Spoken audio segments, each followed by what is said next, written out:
Today's episode of Survival Dispatch News is brought to you by Nutrient Survival. On today's episode of Survival Dispatch News, we're discussing how to build the ultimate urban survival bailout bag.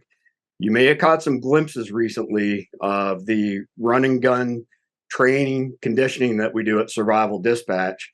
And just a word of caution, before you throw a 25, 30-pound bag on your back and think that you're going to John Rambo at home, you might want to do some baseline testing, and you might want a little lighter bag, or you might want to improve your physical conditioning.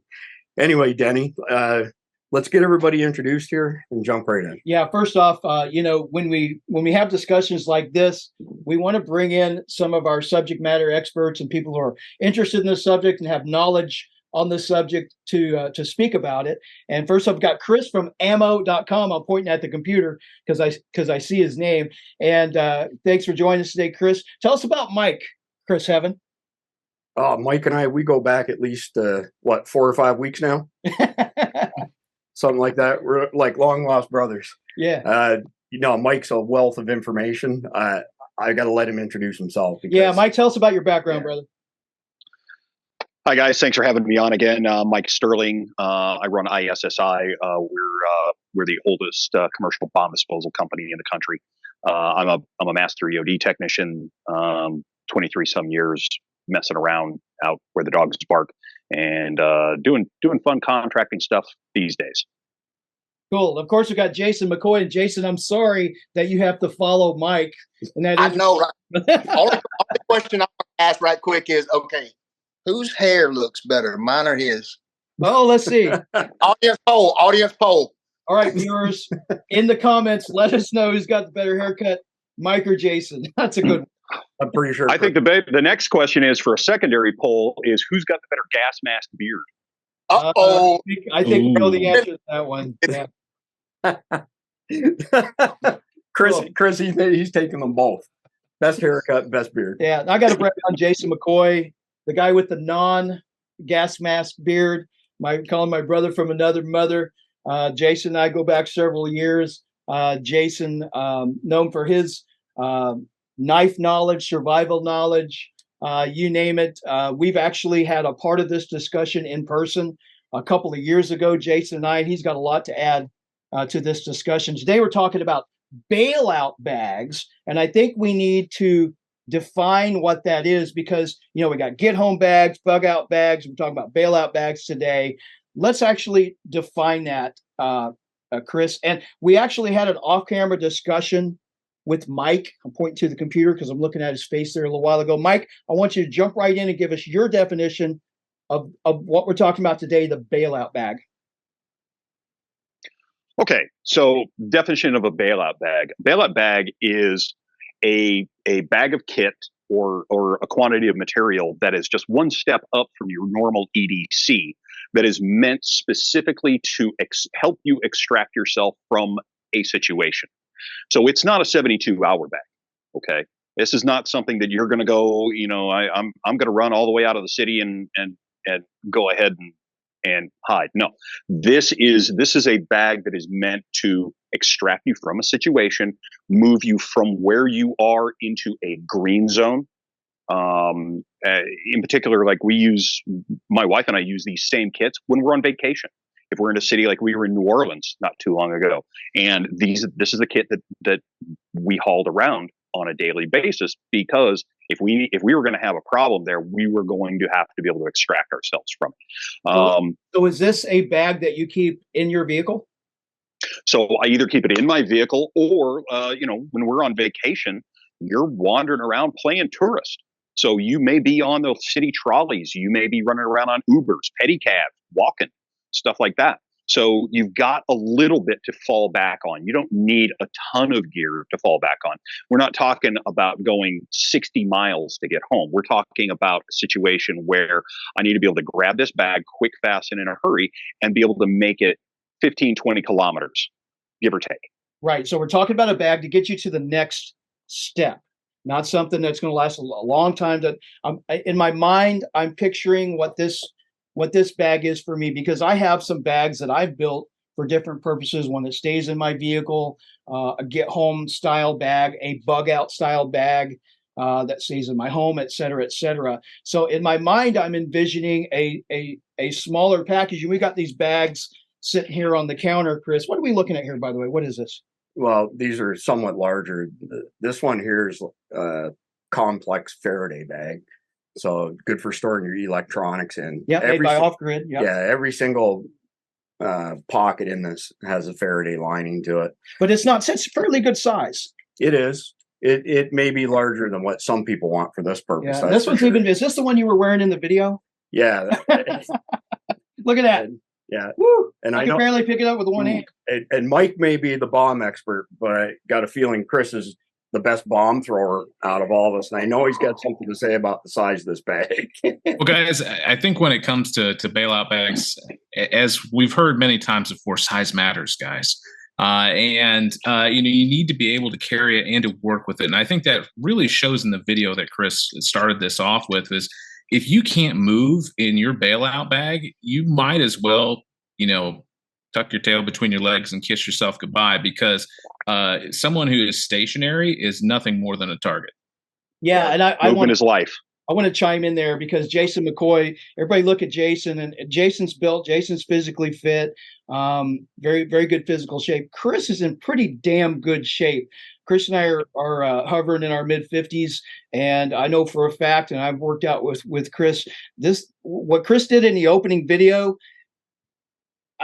people are gonna hate me for this, but some folks watching this may not be able to accomplish that little bit of running around with the bag on your back. Jason, we're talking about bags, and actually, Mike mentioned that he's got bags for his wife and himself, and I know for a fact that Jason McCoy has a bag. Jason, this bag that I'm referring to, would you call it a bailout bag, the one that you showed me?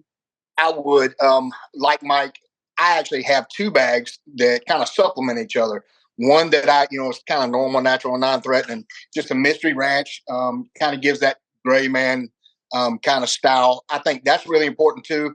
If we do have a pack that we're carrying on our person out in public, we don't look like we're a bunch of tactical commandos or Rambos, like Chris was saying earlier. But not only that, just like Mike was saying, I think it's not only important to have something built for yourself and your vehicle, but your significant others as well, especially your wife. I've kind of raised my kids to think like this for the past 10 years. They're both 26 and 23 now. But my wife and I both have this in our vehicles, and it's almost identical packs. It's really streamlined, slick, but this thing is packed with a ton of stuff that could get us to that green zone that Mike was talking about from point A to point B.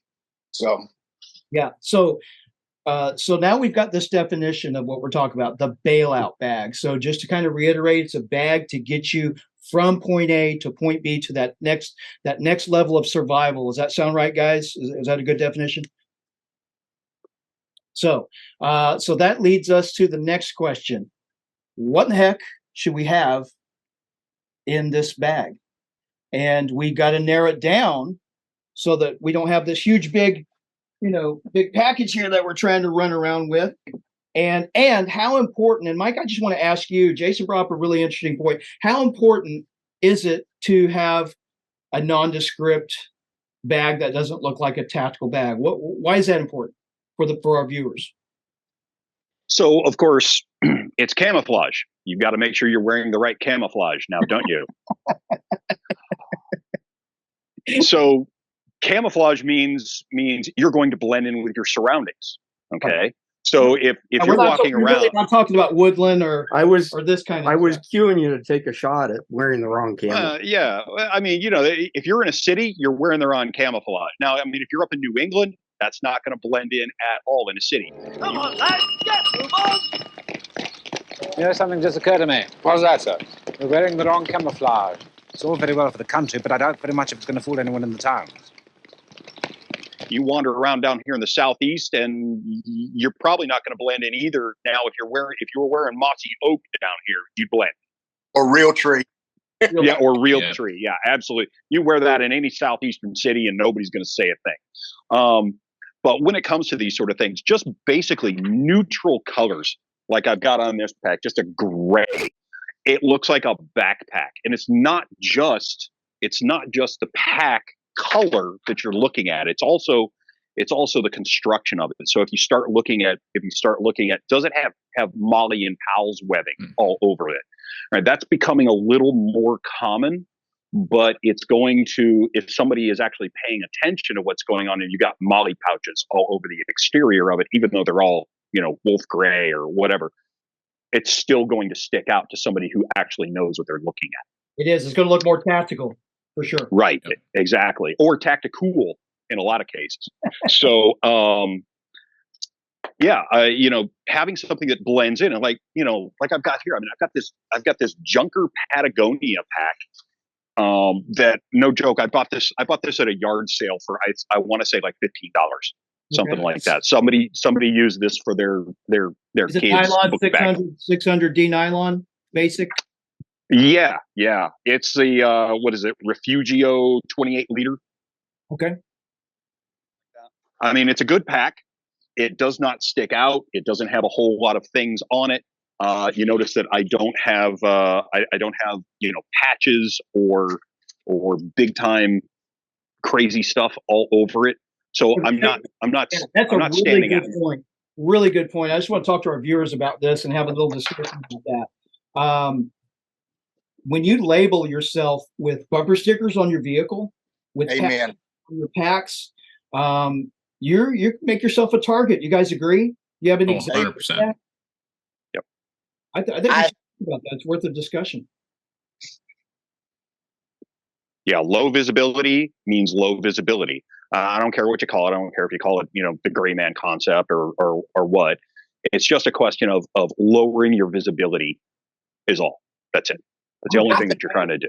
All my friends, I don't have Glock stickers, and I don't have any stickers on my vehicle indicating that, or I have no stickers on my vehicle whatsoever. Actually, right now, I think I've got American flag, but same story goes for these bags. If you're walking around with a Magpul sticker or a Trigicon sticker or something, you're giving your fact away that, hey, there might be some valuable gun stuff inside this bag. Jason, I cut you off. I know you want.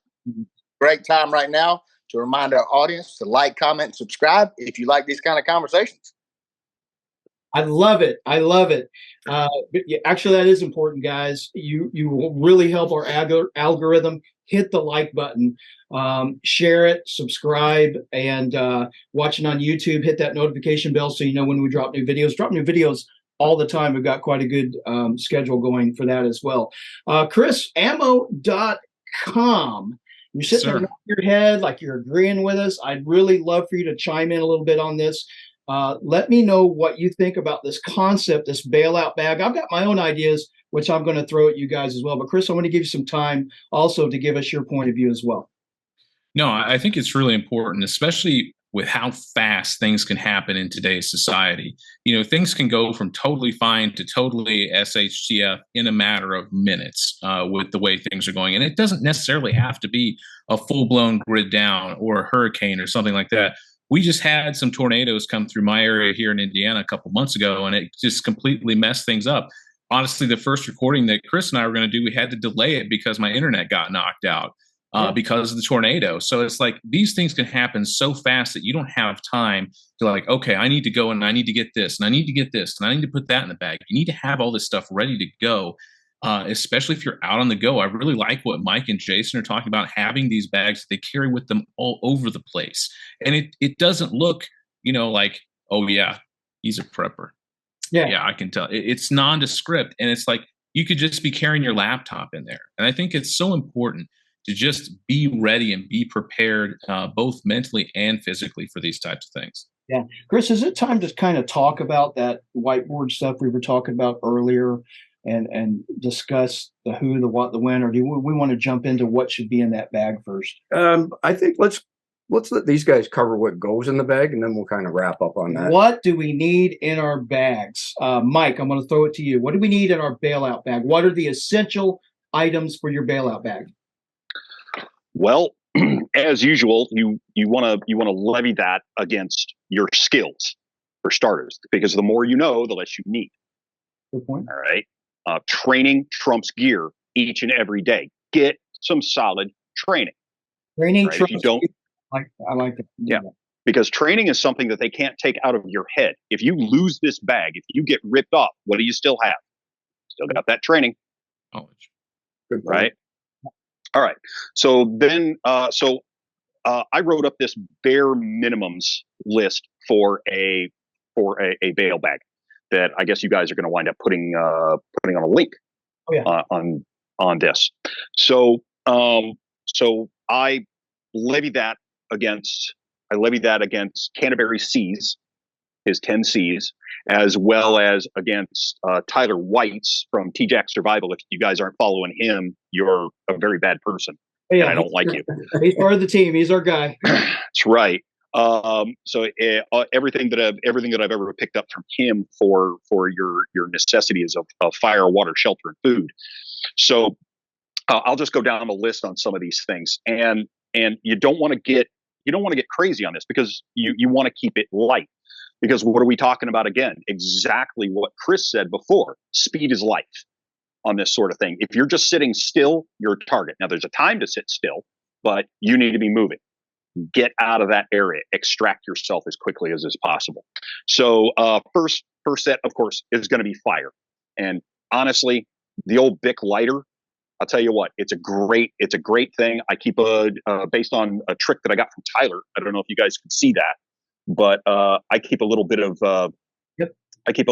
inner tubing wrapped around the exterior of it, and that keeps me from being able to lose gas, as well as it's nice little bits of tinder to be able to cut off of there. I can light that and then light a fire off of it. But guess what? Keeping warm is not a huge thing in this situation. So it's a lower priority item. I keep it in the bag, but it's not going to take up a lot of space. Water is going to keep you moving. That is a big thing. You don't necessarily have a lot of an opportunity to be able to stop for that. I'm a huge proponent of hydration bladders. My preferred brand is Source brand. I used them in Iraq. You can't kill them. I've tried. About the only thing that I've seen that'll kill a Source bladder is a bullet, or fragments from an IED or something like that. And I've got a 70-ounce bladder inside this bag. 70. Yeah, just a 70-ounce bladder, and that normally keeps me going. If you want to go with a bigger bladder, go up to a full 3-liter bladder. Hey, good for you. Go for it. I don't always drink out of it. A lot of the time, I'll also be carrying my own water bottle with me. But it just depends on what it is that you want to do. You need a method to be able to. Well, you got to have that primary water carrier, and then you got to have access to a secondary water carrier.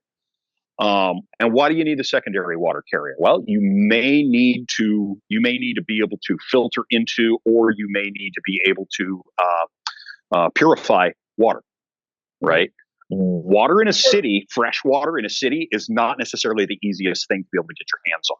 Now, Mike, let's remind everybody the rule of threes right now when it comes to water and so on, and just remind folks of that. Yeah. The big thing that I do, I don't carry a secondary water container most of the time in this bag, because I can pop my head into any bodega there, or I can go dumpster diving behind any restaurant in a town, and I can pull out a tin can, or I can buy one of these just little stupid single wall little 99-cent bottles. Knock yourself out. Okay. A water purification and water filtration system. I carry my Sawyer kit anyway. I don't care. Even in this kit, I still carry it, because water is life. I can live without food for a long time, but I want my water, period. Shelter is predominantly what you're going to be wearing in this situation, but shelter is also your camouflage, right? And of course, that's going to have to depend entirely on the environment that you are in, right? Okay, so of course I'm wearing part of my shelter on my head. It's keeping the rain off me, keeping the sun off me. But I also carry a spare hat because camouflage is not just about color, right? It's also about shape. Okay. Yep. So you can change shapes, and now that is taking people's eyes off of you. They're not necessarily seeing you for the person that they may have been looking for. Yeah, you totally changed your profile just by changing, like 100%. I get that. Exactly.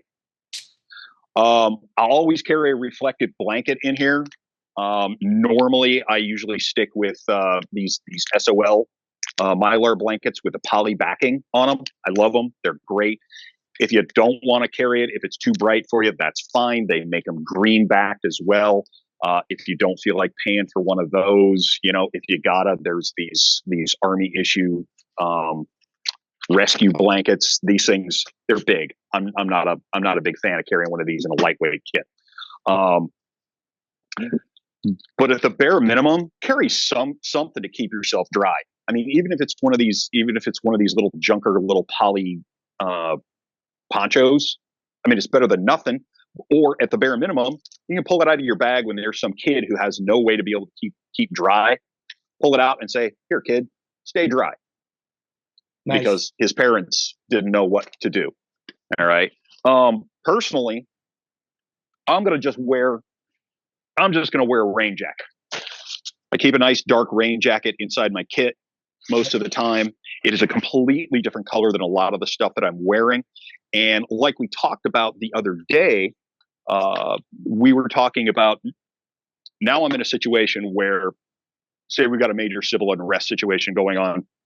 We've got the, a wonderful, mostly peaceful protest going on. Well, now I need to be able to blend in with the people that are around me, right? So that I can extract myself from the situation. So I go from wearing what I was wearing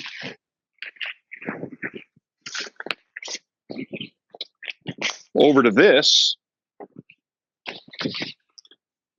and I can throw a face mask on. Yep. I knew where you were going with that. And now I'm one of you. One of them. For 100 yards until I can get out of there and strip this stuff off. Very, very interesting.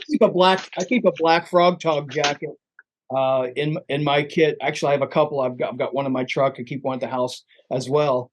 But no masks. But maybe I'll throw a mask in there as well, Mike. Right. You are. Good right. Point. Good point. Yeah, I like them.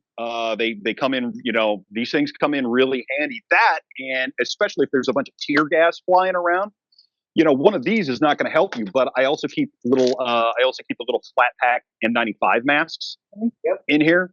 I can throw that onto my face and then pull this up over it, and it'll definitely get you through the day. It's going to reduce. So, Mike, are you saying that wearing my vintage American Values T-shirt would not be good in that situation? Man, so again, you're out there, you're just looking for trouble, right? Yep. I wear these little Havana shirts all over the place. It's a great cover up for over a CCW. But the T-shirts that I'm wearing, especially if I'm in a tourist town doing tourist things, I'm going to kind of dress so that I look a little bit like a tourist. Yep. Whenever I can, because now I'm blending in with the tourists. Chameleon. Yeah. So, but I can change out of that whenever necessary, right? Because again, camouflage. Yeah. What I think Mike's talking about here is really important, is kind of thinking about where you're going to be and dressing appropriately for the situation. I mean, listen, I love wearing my, my ammo.com shirt or my, grunt style shirts out, but that obviously paints a picture for who you are that you may not want to be labeled as in a disaster situation. And I think that's really important. And I really like those N95s that you have in there. Think about if something happened like on, say, 9/11, there's a lot of dust in the air, things like that, even not necessarily tear gas. That N95 could be really important. That's a really cool addition. I like that. Oh yeah, if you've ever been in a city when concrete is in the process of getting blasted all over the place, that silica concrete dust hangs in the air forever. probably going to wind up with lung cancer or mesothelioma or something like that after Solder City. 6 weeks of that city just, being in the air most of the time suck. You're absolutely right. The Lyme will tear your lungs up. Right. It's a large component of it. Mike made a good example though last time we were discussing this, not just, putting the black garb on to blend in with those Antifa people and whatnot. But he even said, if somebody was to confront him or whatever, he'd say, "Hey, that guy over there, he needs you right now." And just literally pretend that he's one of them. Yeah. Just get them to look away long enough to get out of Dodge. So yeah, if you act like you belong there and you act like you know what you're doing, psychologically, the vast majority of people are going to assume that you are on the up and up. Yeah, and overlook you. And it's really interesting because when I go into a restaurant or I'm going out in public in a public environment and I'm assessing my environment and looking around and I see a guy like Chris wearing a Yee shirt or some guy like me wearing with an American flag or a guy like Jason with his vintage American, I'm like, that's my guy. Something goes down. That's my guy. That's my guy. That's my guy. And we so quickly identify people from our clothing and our logos and our stuff. And I look for the fit guys. He's fit. He's fit. He's fit. And if they're fit and wearing these logos, that's my guy. That's my guy. That's my guy. And that's the way I think. Yeah. Man. Yeah. Cool. So we have so please continue, Mike, because we're talking about all these little things that should be in your bag.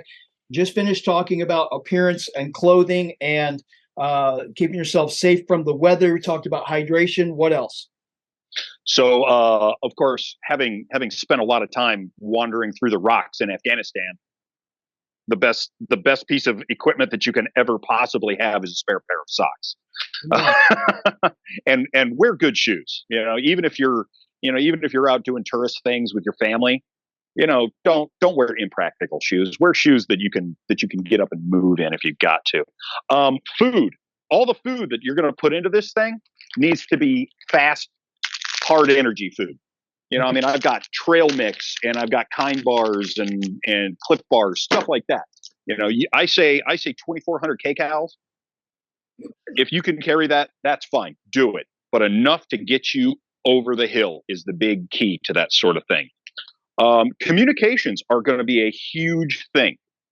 And how do you keep your communications running these days? Well, first of all, I keep a little power pack on me all the time. I've got all the cables. I've got all the plugs. I can plug into AC, DC, and make sure. And you would be amazed at the amount of people that wind up going to foreign countries and think that they have 110 AC power. Right. And that the plugs are the same. Yeah. Understand that where you're going is going to have different plugs and probably different power levels. Make sure you're carrying the appropriate stuff for that. Especially if you're traveling abroad. I'll just say, Chris and I did a review on some of those items in the past for people who travel abroad and the different power packs and things. But at the very least, carry an alternate source of power for your cell phone because your cell phone is your number one comms. Yep. I'm going to jump in here real quick and add to that if I could. I actually have a friend of mine. If you don't know me, my wife is from Ukraine. She's Ukrainian. We actually brought one of our friends over from there out of the war. And one of the things that she said that was almost impossible to find was those power packs for your cell phone, to have that available. So that's a really inexpensive thing that you can get right now and have that ready to go in case something goes down. I've got one. Actually, I'm using it as my main power source to charge my phone overnight. And it has an internal power battery, chargeable battery. And so I find myself for the past month or so unplugging it when I leave in the morning, wrapping it, my cord up, and it goes in my day bag with me everywhere I go. So that if I jump out of my vehicle or I have to go somewhere else, that's always with me in a sling bag. And hey, Mike, can we fit all this stuff in a sling bag that we're talking about? Probably. Again, this is a completely customizable kit.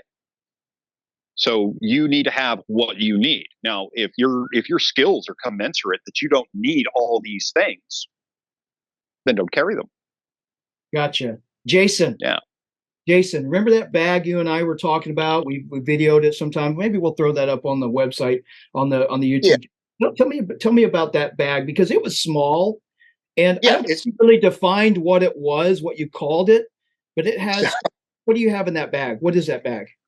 so basically, like I said, my wife and I both have this bag, and it's really streamlined. It doesn't take up a lot of room.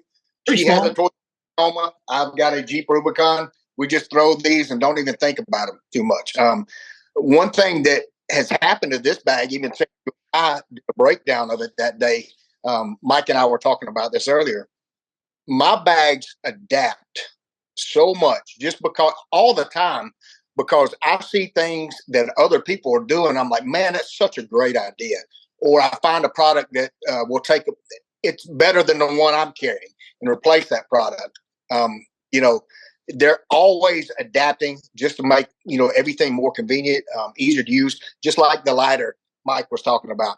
There's several, and we discuss primitive fire starting here on this channel quite often. In this kind of situation, I'm going to cheat. I'm bringing a lighter. You know what I'm saying? I'm not messing around trying to do some kind of friction fire in a SHTF moment. You know what I'm saying? I don't have time for that kind of mess. But anyhow, just to bounce off what Mike was saying, as far as water goes, I saw him drinking out of his. I always carry a metal container, it's a 36 ounce, that I drink throughout the day, several bottles of it. Okay. So I've always got this on me. It's not uncommon to see me drinking out of this thing. But also, I want to share something. I've got life straws, both of my smaller bag that I carry with me every day. Go, Chris. But also something that's neat and convenient that Kaylin and I use a lot are these mainstay emergency water pouches. Okay. Like mine. A ton of these things. I mean, they break down like crazy in both of our bags. You know what I'm saying? So that's just another option as far as water goes. I'll go through those first, and then if it get bad and I do have to start filtering water, life straw will come out.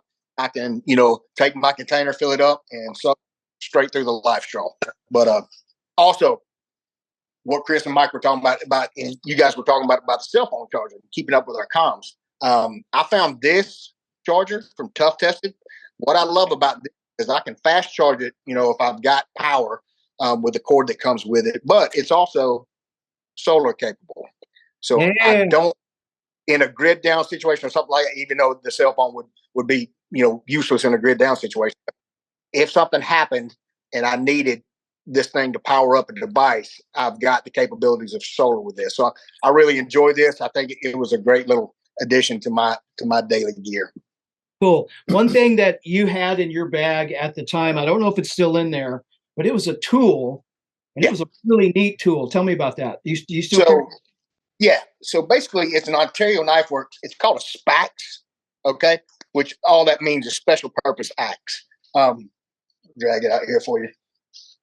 And it's not really so much of a chopper as it is a breaching tool. Now, I have used this thing. I don't like having stuff like you were talking about, knowledge and experience and training. I don't like having things in my bags that I haven't used before. Know what they're capable of doing. This is more of a breaching tool. A lot of hatchets and tomahawks you'll see have a beard that come down and are not rounded like this. Well, this is designed basically so I can go through, like if I'm caught in a metal building or something like that, or I'm having to cut into a metal building, that beard, if I'm having to go through that metal or concrete, is not going to get caught up inside the wall. It can be easily retrieved and retracted out of that material, if that makes any sense. But another thing that this thing offers too, if you can see this hole, this is basically kind of like a key to fire hydrants, gas hookup like that. If I have to cut them on, cut them off, it's just kind of a neat little, all-in-one little tool that I love having. As far as the sustainability goes, like in my bag that Kaylin and I have 2,400 calorie bars. I have the waters. Carry beef jerky a lot in my other bag that I carry daily in little bitty packets that are sealed. You can get them, all over the place, but they usually have an expiration date of about a year. So I could throw those things in my bag, in my little compartment, not even thinking about them, and they'll keep and stay good in there for a long time. So that's another option as far as sustainability. Another thing I want to Your add hand to if you're eating beef jerky over a year old. that. Hey, it's a best by date, not an expiration date. I got you, brother. Another thing too that I wanted to add: batteries. I know a lot of us, we do run guns, and we have guns in our vehicle. If you don't have the batteries to keep up with your optics and things like that, because guess what? Electronics go down often. Your flashlights, even if they're not rechargeable, have batteries on hand so you can take care, replenish those things and get them back up and in the game.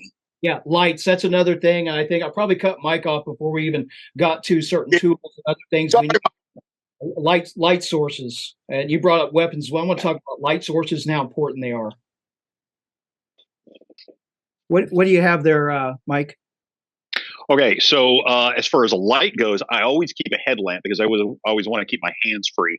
And I have been using these Petzl for a long time. I absolutely love them. Here's the best part about them.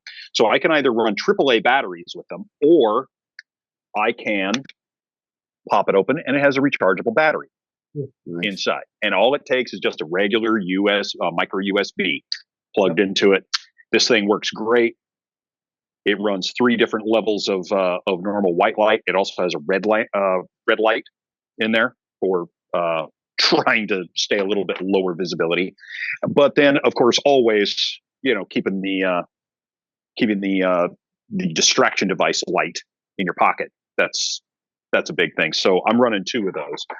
But at the bare minimum, even if all you have is a keychain light, it's better than nothing. Yep. Lights are a necessity. Lights are a necessity. I would venture to say that between the 1, 2, 3, 4, 5, 6 of us, that we probably have I got a crap load of little pin lights and EDC lights and carry lights, and I really how many? We're not telling Cindy how many lights or knives or guns that he actually owns. No. Cindy, if you're watching, forget it. Well, who's the 6th person? You said out of the 6 of us. Oh, okay. There's 5 of us. There's 5. 1, 2, 3, 4, 5. Oh, okay. I'm counting us and the screen. Well, I'm not a mathematician, but yes, lights, absolutely. And I recently did a little video on a little Sun Blesso light, just a little cheap ass little headlamp, and but it's so light and small, and it works. And it's only, I don't know, Mike, it was like 300 lumens on the high setting. But you know what? I went out, played with it, and that was enough for what it was designed for. And that stays in my bag, in one specific bag, and goes with me everywhere. It's in my truck right now in my bag. And so important. And obviously I also carry a pocket light, EDC style light as well. I want to talk about weapons. And in your bailout bag. Are they going to be in your bag? Are they on your person? I have my own personal opinions. I think, I carry an EDC on my person pretty much at all times. What should we have weapons in our bag? Chime in, guys. Well, actually, I want to pick up from a previous video that Mike and I did. Okay. And we were discussing EDCs and stuff like that. And I don't know how, but for some reason, somebody in the comment section said, I know these guys don't want you to have a truck gun, but they're wrong. And at no point in time have we ever said that somebody shouldn't have a truck gun. As a matter of fact, I certainly never said that. we are super strong proponents of having truck guns. But if you leave them unattended, then, they should be secured. But we could not be more in favor of truck guns. So I just want to make that perfectly clear. Yeah, not sure where that came from. That's kind of it was a bullshit assertion, is what it was on somebody's part. Gotcha. There's always that guy out there who's got to take that shot to make himself look big. That's all I can think of. We've done content, and maybe just because of this, we'll do some more content on truck guns. Yeah. Well, and that's why we ask people to like, comment, subscribe, and share our stuff, because we're not afraid to put gun content on the channel, and we get suppressed by YouTube as a result of that. That's a whole other discussion. Weapons are a huge part of the survival discussion, and if we left weapons out of our ongoing survival discussion, we're doing a disservice to our viewers. So thank you. Absolutely. Yep. Anyway, take it away on the EDC stuff, guys. So in my opinion, I'm a truck gun proponent. for a long gun in the truck.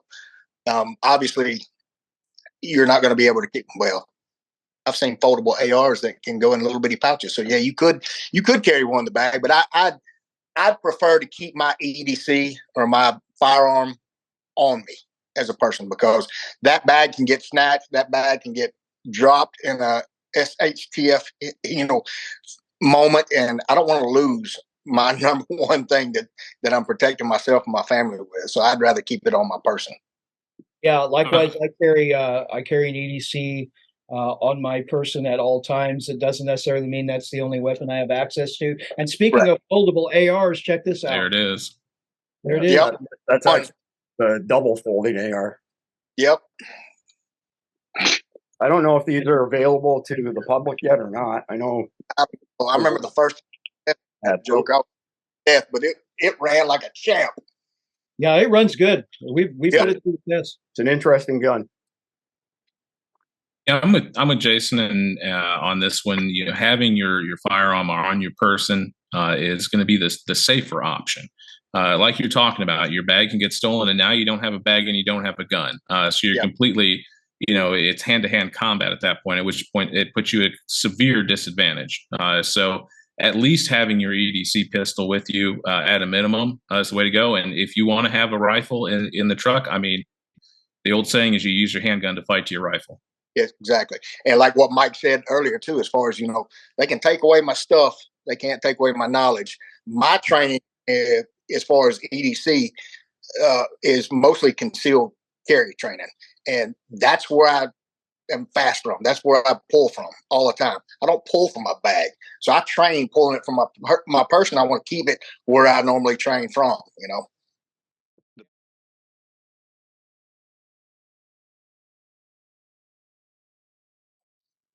The best gun in a fight is the gun that you actually have with you. Yes. Yeah. And Mike, coming from your background, someone who was paid to carry and fight with guns and things, I really wanted to share your opinion on this as well. And I know you've got some strong feelings on this as well, and infinite knowledge to impart upon us. Well, I was never a trigger puller. Let's always make sure that's that was never my role. However, I did have to roll with the trigger pullers, so I had to be able to keep up. But I'm a huge proponent of making sure that you've got your EDC pistol on you. I mean, if you don't have your concealed carry with you, then you've got a problem. However, I do look at, when we're working in an urban environment, your engagement ranges are going to be short. The pistol is going to rule in this kind of a situation, and your biggest role is to extract yourself from whatever situation you're in. Hanging around for a firefight is foolish. I don't think you should do that at all. You got no reason to do that, especially if you don't have like Chris and I talked about before, an infantry platoon and dust off and indirect fires on call. I haven't got that. I'm bailing out of this fight as quick as I can. Ninja smoke bomb, I'm gone. You have one of those in the bag? Yeah, you don't carry those? Okay. So we're gonna need to see a full demonstration. Yeah. You keep those on the back belt. And depending, I think the loadout that you roll with for security wise, I think depends entirely on the scenario or on the situation that you're moving into. If I'm going to be going to Atlanta and things are going bad, especially Atlanta PD has phoned it in again, like they did back in 2020. Oh yeah, when I went there, I'm taking a full size AR with me, no problems. It's staying in the truck, but I'm usually not getting very far away from the truck. And of course, the pistol is to get me to the rifle. Most situations, the reality of the world that we're living in these days is a litigious society. So every bullet that comes out of your gun has a potential lawsuit tied to it. So if you are going to squeeze that trigger, you better know exactly what you're squeezing your trigger on. And that's why, I try to just stick to the pistol. Having a bag gun or having a truck gun, that's a great backup. It's a wonderful thing if you wind up needing it. but I'm going to avoid using it like it's the plague. Yeah, for sure. We're not looking for a fight. We're looking to survive. 100%. Yeah, absolutely. Absolutely.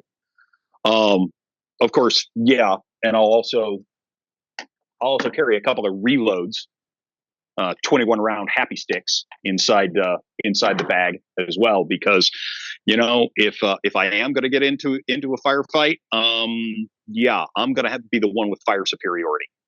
Yeah, Mike and I just friends. Yeah. Now we're talking.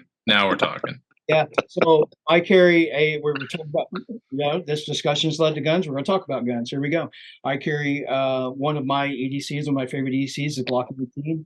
I have a lot of different firearms that work off the Glock magazine platform, including PCCs, pistol caliber carbines, which means that I can take one of those 33 rounders or even one of my competition mags, that's a 43 rounder, whatever, throw it in the bag. And I got a lot of extra ammo if I need it. Works on a large majority of the firearms that I own. And it's the compatibility issue is important to me. So I'm a 9mm and a 5.56 guy. That's pretty much what you're going to see me training with, playing with, shooting with, competing. Those are my calibers. 9mm, the most prolific available caliber in the world. Back me up, ammo.com. Oh, absolutely. You're 100% right on that. And I know Chris, our host here, is not a huge fan of the 9mm, but like you said, he's a 10 mil guy, but I do know he does have some 9mm weapons. I never said he didn't have one. It's like Quigley. He said I didn't have much use for it. Doesn't mean I didn't know how to use it. Oh no, what I said was 9mm for the hoods and 10mm for the woods. All right, well there we go. That's the quote of the day right there. All right, it depends on the target. Here's Chris with a Glock stick here, big stick. And what you got there? Well, I do have a bunch of guns that shoot 9mm, but this is the only ammo that I shoot out of it, which is 50 grain, little over 2,000 feet per second. Denny and Jason have plenty of experience with this. That's Pilgrim Torch, and it's 450 foot-pounds of kinetic energy. And this ammo right here has defeated every single 3A panel that we've hit with it.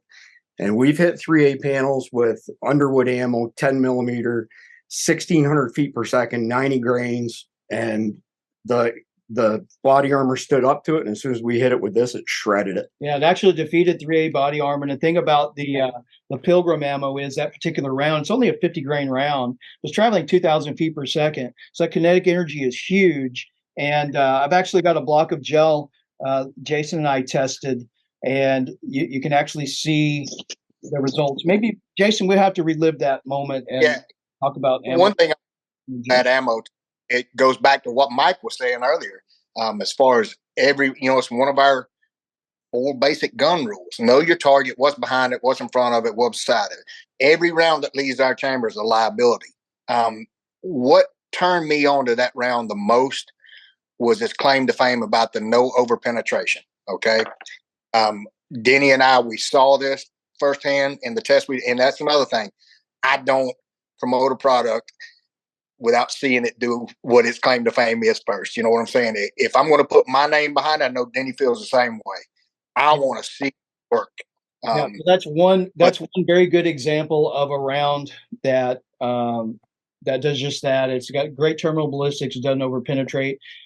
Chris can probably chime in on this. There's a lot of choices out there, but do your research. Watch your videos. Look at your ballistic gel when you're choosing your ammo and so on. We're getting off on a little bit of a tangent here, but that's a great discussion to be had. Well, before we wrap up on that topic, and we had this discussion with the guys from Excalibur not too long ago. Yeah, is that people try to save money, and they go to the range, they shoot their full metal jacket, and then they dump the mags and they put their EDC ammo back in, and they never shoot their EDC ammo. You got to practice the way that you play. The mechanics of your gun are completely different. I shoot nothing but Pilgrim ammo, regardless of the cost, because it's the same ammo that's in my EDC when I'm carrying 9, and so the characteristics of the gun are always the same because of that. Whereas, I don't have to tell you. When you sight a gun in for a certain, bullet, and then you switch bullets, it doesn't work the same. Yeah, I might get a basic 0 on some FMJ ammo, and then I'll carry ammo and make sure and fine tune it. But it just goes I see a lot of, I'm a certified firearms instructor and a former police officer, and had a lot of experience with firearms training, competition for civilians and law enforcement. And 9 times out of 10, when folks go buy an EDC, they're like, give me a 20-round box of self-defense ammo, but give me a couple hundred rounds of that full metal jacket. And that's all they shoot is that FMJ stuff. So very good point. Train with what you're going to carry so that you know exactly what it's going to feel like, exactly what your ballistics are going to be, your trajectory, where you're going to hit. And it's extremely important. Faux show. All right, moving on. All right. So what did we leave out, guys? We've covered a lot of different things in your bag. Mike, what did we leave out? Anything? Medical. Okay. Medical's next. Yep. So, of course, every kit, boo-boo kit. I have a bridge picture here from your comment on socks to medical. Socks. Okay, socks. So a good friend of the channel here, Lane Kelly, owns Round Table Munitions. He was a paramedic many years ago. Gets up at 4 o'clock in the morning, tumbles head over heels down the stairs, breaks his big toe, laid up for 10 weeks. If you damage your foot, it can be a serious game changer. 3 months ago, ends up with an injury on the side of his foot and was just given clearance to go back to work because it got infected and it got worse and worse and worse. So if your feet get knocked out from under you, you're done. And here's an example of, Mike's been in a theater of war, so he knows that if you send anything to family members overseas, they typically will request socks because what happens when you're in the wrong environment? Oh, that's nasty. And you don't have socks and dry boots and stuff to wear. So I just wanted to come back to that because it doesn't matter what physical condition you're in. Yeah. Doesn't matter what medical kits you have with you. You lose your feet, it's game over. Yeah. You're done. And Mike, when you held those socks up, I couldn't tell what kind they were, but I wear a lot. Smart wool. Yes, I wear a lot of wool socks. It's hot down here in Florida. It's sweaty, but I have happy feet for that reason, and I carry extra socks in my truck. Right So medical. Let's talk about medical. Sorry to interrupt, Mike. I just wanted to bridge. No problem. Okay, So, of course. Yeah, so medical. At the bare minimum, have a boo-boo kit, right? Minimum. Put some, put foot care stuff in there. Just this little off-the-shelf garbage little kit with Band-Aids, and it's got some moleskin and things like that. That's about all you really need. Okay, and of course you're going to wind up, putting whatever you want into there as you go. As a trauma provider, though, I'm also going to carry a full blowout kit inside here. Not to mention, I've also got a cat tourniquet sitting in my back pocket most of the time anyway. But yeah, a full blowout kit. I can handle virtually any trauma with one of these as it go. I don't get it from a reputable source though. Go to Bears guys over there. What's their source for medical? Yeah, Refuge Medical. They've got great gear over there. We get our stuff directly from North American Rescue. We've got our own little kits. But I'll tell you what, have medical material commensurate with what your skills are. And if you're going to carry a gun, you need to have the skills to patch the holes. Yeah. And please get training and learn how to use that tourniquet, the chest seal, all the goodies are going to be in that bag, right? Absolutely. Absolutely. A couple months ago, Jason Collier and some of his friends who formed the U.S. Men's Academy, which is to, come up with a solution to the decline of Boy Scouts. Okay. Right. But it involves the father and the son, not just the kids. And they did a simulation where they had to get home from 14 miles away on foot. And while they were walking home, it took them about 14 hours, I think. 7 hours to go 14 miles. They had surprise events happen along the way where they said, okay, you and you have all suffered, gunshot wounds and you're fixing to bleed to death. Wow. And then they would say, you're assigned to this person, so on and so forth. stopwatch goes on, you got 60 seconds to apply the tourniquet. So they had several different types of tourniquets, and some of the guys who were very skilled didn't get it done inside the 60 seconds. And it was just to drive the, Mike's point home that you got to have the training to use the tourniquet that you have and to do it effectively. Well, and it's a perishable skill. Not only do you have to have the training, you have to practice with it.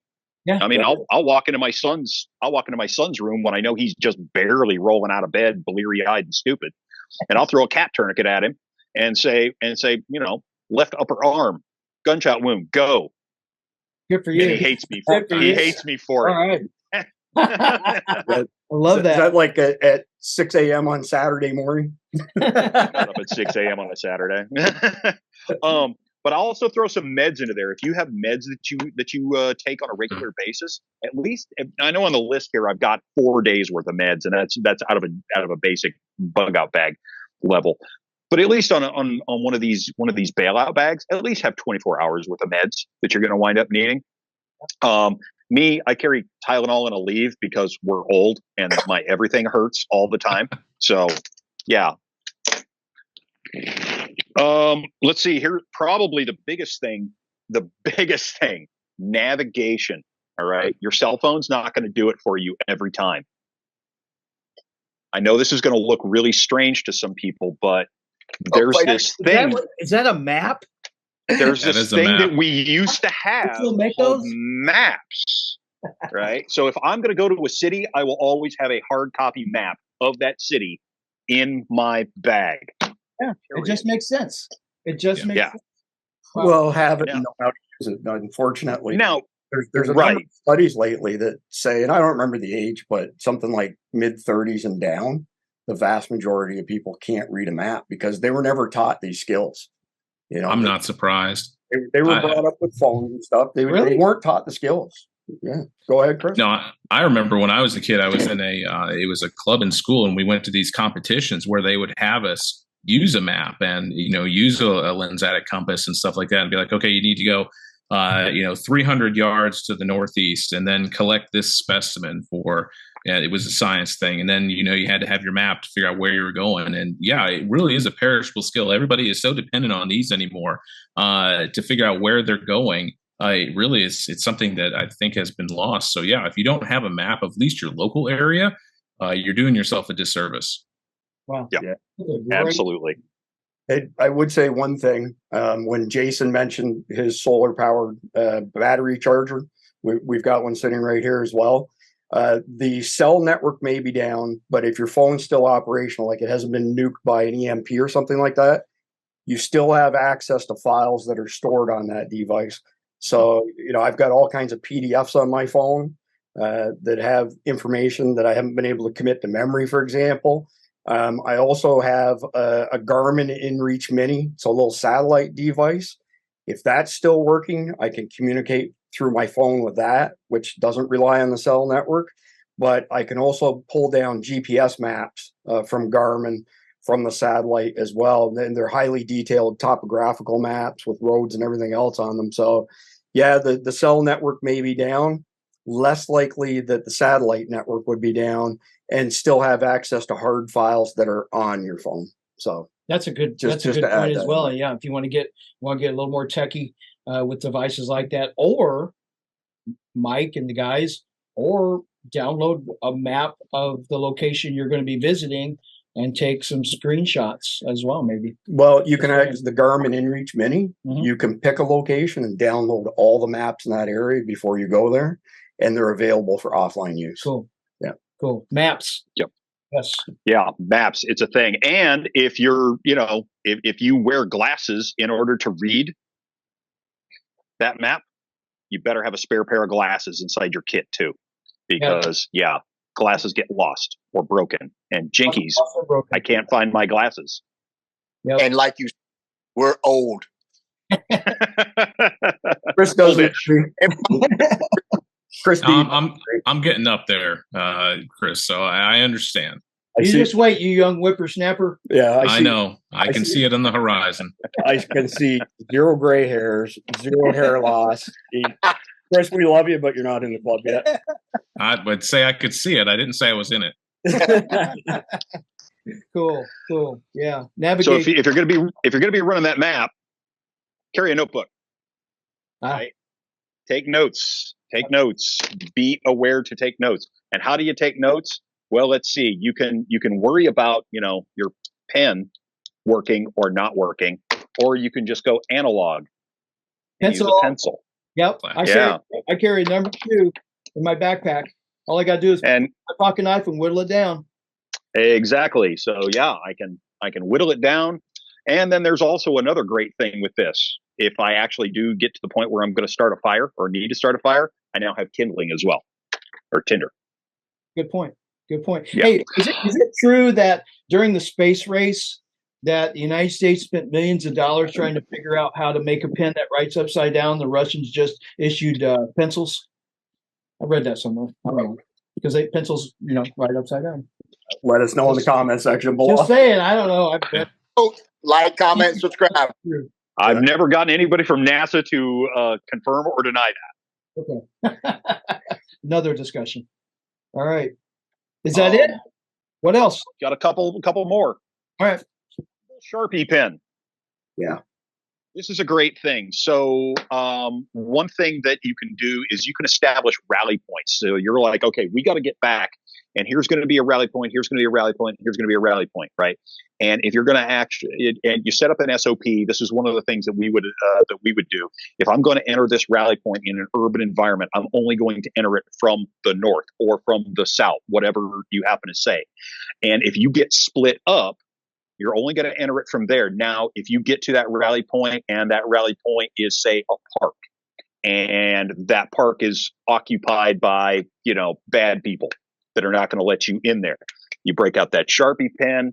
You're at your entry point. You mark on a transformer or a bus stop or a wall or anything like that with your Sharpie pen. Hey, I'm moving on to the next one, or I will meet you 2 blocks to the west. Something like that. Okay. If you're split up. So it's a great thing. It's an option that, and if you happen to be in a building filled with terrorists on Christmas Eve at a big party, and you hear them talking, then you can, put their names like Hans and Franz and stuff like that on your forearm. Now I have a machine gun. Ho ho. Right. Ho ho ho. Yeah. Also with the Sharpie, it's important with your cat tourniquet to put the time of application. Yep. If there is medical services later, that'll be an important data point that they need to know. Very good point. All medical kits. Yep. You carry tourniquet, you should have a Sharpie. Yep. Absolutely. If you've ever been in a broken city, a busted up broken city, everything is trying to cut or tear you up. Everything. I always carry a pair of leather gloves. I always hear people saying, "Oh, just put a pair of mechanics gloves and stuff like that in there." Man, everything's on fire half the time. Okay, and mechanics gloves are just going to melt to the back of your hand. They're nylon. Right. Yeah. And I know a bunch of you people don't have the money for flame retardant gloves. So yeah, most of us don't carry Nomex around. Sometimes I will carry a knife. Sometimes I won't. It just depends. But I will always carry multi-tool. Yep. All the time. And even if it's just a junker little Gerber here, I can do a lot of things. Yep, there you go. A tool is a tool, man. We are tool using animals. Provide yourself with some tools. Take this thing out, put it on my belt right away. Any knives at all? Yeah. As always, the last year tools, cordage. Cordage is an absolute necessity. I always carry 50, 75 feet of paracord in my stuff. I always carry a little bit of duct tape. Duct tape is a beautiful thing. You can use it for a million things. Even if it goes over to medical, you can use it. And probably one of the last big things that I carry, especially in an urban environment, is great big zip ties. Yep, big zippers. Yep. Yeah, because if I've got to, maybe hold 2 things together, I can do that. If I've got to restrain somebody, I can use zip ties for it. Another thing, that I was taught is if you need to basically be able to lock a door when there's no locks or anything like that, a great big zip tie might give you a couple of extra seconds, especially if you're trying to sleep or anything like that inside of a room. Okay, Mike, if you put all that into one bag, how big is that bag? With the water and everything like that, it is 19 pounds. Okay, all right. Pretty Sounds impressive. reasonable, right? Yeah. Yeah, I mean, and this is more than some people are going to carry. Yeah, I would agree. Yeah, that's pretty comprehensive. Pretty comprehensive. yeah, and for the average size man, maybe 10% of their body weight. Yeah, Jason, how much that bag weigh that you've got there, Jason McCoy? I've never weighed it. If I had to guess, the one that we in our truck probably weighs about 30 pounds. The one I carry daily is going to be about in between 15 and 20. Yeah, you've got some special tools that weigh a little bit.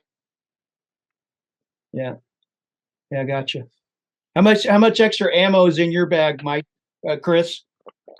Well, I mean, when I run out of ammo from my ammo can, then we'll be, we'll have to worry about that. But no, I usually always try and carry about at least 2 extra magazines for my EDC in my bag at all times, just to make sure that I'm ready to go. And I know that there are probably going to be a lot of people jumping in the comments talking about 9mm versus whatever. Just to touch on that, shoot what you can shoot best is what I'm going to tell you. What Jason was talking about earlier with training, knowing what's behind your target and things like that, so important. But being able to hit your target is just as important. So if you're most proficient with a 9mm, go for it. If you like a 380 ACP, consider a 9mm, but still go for it. Or if you like 40 or 45, hey, the sky's the limit. We've got them all at ammo.com, and we've got plenty of stuff for bulk packaging that can get you a lot better deals than buying it 20 rounds at a time. So if you need that, check us out. Would really appreciate it. Yeah, not to be a commercial, but I'll be a commercial because Chris has some great prices there. Check out ammo.com. You're going to like what you see. And a lot of variety there as well. And good service. And good service. At the end of the day. What do you got there, Chris? Well, I mean, the whole concept today is bailing out of a situation, right? Yep. So we put together this simple process here of, is your vehicle running? If the answer is yes, can you navigate the roads? If the answer is yes, do you have enough gas to get to your destination? If yes, well, then get in your vehicle and drop the hammer. And if you find partway to, you're trying to get home, whatever the rendezvous point is, the green space, that you can't make it all the way, at least you made it part of the way in your vehicle before you had to bail out of your vehicle. So really, the decision is if it's no, I got to get out of the vehicle, well, then you have to make the biggest decision of them all. Do you stay with the vehicle and hope that things are going to get better? Or do you abandon the vehicle and start hoofing it on the Ankle Express, to get back to wherever you need to be? And in that case, how long is it going to take you to walk that far? Do you have an idea in your head? Do you have enough stuff in your bag, or do you have too much stuff in your bag? If you can shed some stuff out of your bag because, like Jason Sawyer's example, they covered 14 miles in 7 hours with half a dozen adults and half a dozen youngins that were all around 10 years old. With breakouts. Yeah, with breakout. They made fantastic time. So if you're 7 miles from your destinations and your bailout bag has a whole bunch of extra stuff that you don't need, you should probably leave it behind. A gallon of water weighs 8 pounds itself. So if you don't need a full gallon of water over 7 hours, which most people don't drink a gallon of water in 8 hours, you may be able to shed a little bit of weight in that regard. You should. But... Yeah. So basically the concept behind the bailout bag is, okay, we've decided to bail out of the vehicle. We're trying to get, to the rendezvous point. We're trying to get home. Realistically decide what we can shed from the bag, or is there something in our truck that we need to add to our bag for whatever reason? And that's kind of the decision process, basically. Mike, do you want to chime in on this? Because we discussed this previously. Right. I absolutely concur. And, the big thing that you need to discuss is of course, how how bad is the environment that you're in? And, say you've got 4 flat tires and your car is full of holes and they're still shooting at you. Watch how much further I'm going to drive on just the rims. Right. Yeah. If I can extract myself out of there driving away in a shower of sparks behind me, I don't care. If I can get an extra 500 yards down the road, that's 500 extra yards further away from the threat that I am, and that's 500 yards less than I'm going to have to walk. Yeah, good point. Yeah, for sure. And that's a pretty extreme scenario, but who knows? Right. We don't I'm know. gonna be pissed if somebody Jeep. I ain't gonna lie. What? I said I'm gonna be pissed if somebody shoots my Jeep. I ain't gonna lie. Agreed. Fair. If you just follow Rubicon. Right. Yeah. We saw it. I would do. To touch on what Chris was saying, the old adage in the backpacking community is ounces equal pounds. So any excess gear that you don't necessarily need from your bailout bag is really going to be a good investment to just take it out and put it in your bug out bag or your get home bag or something else, because your bailout bag, you want to be able to move.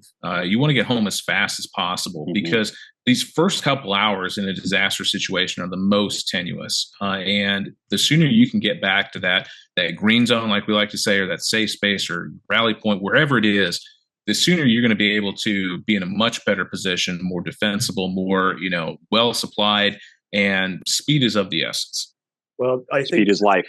Yeah, I think situational awareness is the key thing here, though, because there's going to be a lot of people in different levels of SHTF that will be like deer caught in headlights. And the longer they take to realize what's going on or to get awareness of what's going on, their chances keep decreasing of the ability to get to their destination safely. As time goes on, anarchy goes up. And so always being aware of what's going on. And just like Denny was saying, even walking into a restaurant, being aware of your surroundings. How many people do you see like this? All the time. I notice it at gas stations more than anything else, because we did a whole series on being gas station ready. If you're going to get accosted, that's the most likely place it's going to happen.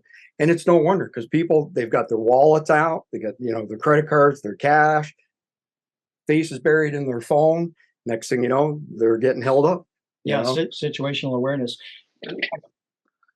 So I've got one thing that is another thing that I do when I'm wandering around a strange city, and that's that I carry a dummy wallet. Nice. And I've got $20 in this wallet, and I've got a whole bunch of store cards, and I think I've got some old IDs that have been expired by I don't know, at least a decade, stuff like that. So I carry this spare wallet in my hand. All the stuff that I'm actually going to need for actual commerce, I carry in my pockets. I don't actually carry a regular wallet. This is my throwdown wallet. So if it's a situation of give me your wallet, okay, here, man, knock yourself out. Have a good time with it. I've got debit cards in there that have been expired by 5-10 years, things like that. And if they wind up going through if they wind up shaking me down, going through all my pockets and stuff like that, that's fine, because they're still not going to take my little Carmex. And my lip balm in it. It's pricey. That's some expensive lip balm right there. Or my cheap little knockoff Swiss Army knife that's not really Swiss. Right. Well, you keep that little thing. It looks like you got a Carmex pack in your pocket. They're not going to take that. That is great. I love that. They're also not going to know that there's $100 rolled up in it. I'm going to go home and build a dummy wallet tonight. Mike's a sneaky guy. You're a sneaky bastard, Mike. I love it. That's awesome. Love it. Hang around in Africa for a while. You pick up on those things. Holy cow! You're going to get your wallet lifted a couple of times in lousy little third world countries. Yeah, and you just stop carrying that sort of thing. Yeah, or you could just go to Chicago. Yeah, close enough. About the same. Yeah. Same thing, just different. So right. Yours. What's in your bailout bag? What have you got? What is it? Let us know in the comments. How much does it weigh? Do you train with it? Do you carry it around? Do you hike with it? Let us know in the comments what you think about bailout bags, what's in yours, and what you thought about this conversation, what we might have missed. We might have missed something. And like, subscribe, comment, and what else? Jason McCoy, share. Yes. Like, subscribe, comment, share. Tell everybody about us. Yeah, and we really it really is helpful to us. We appreciate everybody's already subscribing, but hit that like button. It really helps the algorithm. It does. There are strange things that happen in the internet universe that just by doing that, it really helps us out. And we really appreciate it. So ammo.com, check them out. Mike, thanks a bunch for your attention today. Contributed the majority of this information to us. Jason McCoy, my brother from another mother. I love you, brother. Thank you so much. Love you. Chris Evans, CEO of Survival Dispatch. Any parting words, gentlemen? Thank you for your time, guys. Appreciate it. Yeah, thanks for watching. Thank you, guys. Everybody. We'll see you next time. Hit those buttons. Help us out. Remember to wear the right camouflage. Yes, blend in. And dummy wallets. Hey guys, today's video is brought to you by Nutrient Survival. This is a really cool company. There's a ton of information on their website. They have a patented freeze drying process for all their stuff. They have very delicious menus. They have 3 to 90 day survival packs. Of course, you can buy individual packs. Here I have some awesome lasagna. We've tried it here at Survival Dispatch and we love it. It's nutrientsurvival.com. And as always, we'll have a link below so that you can check it out.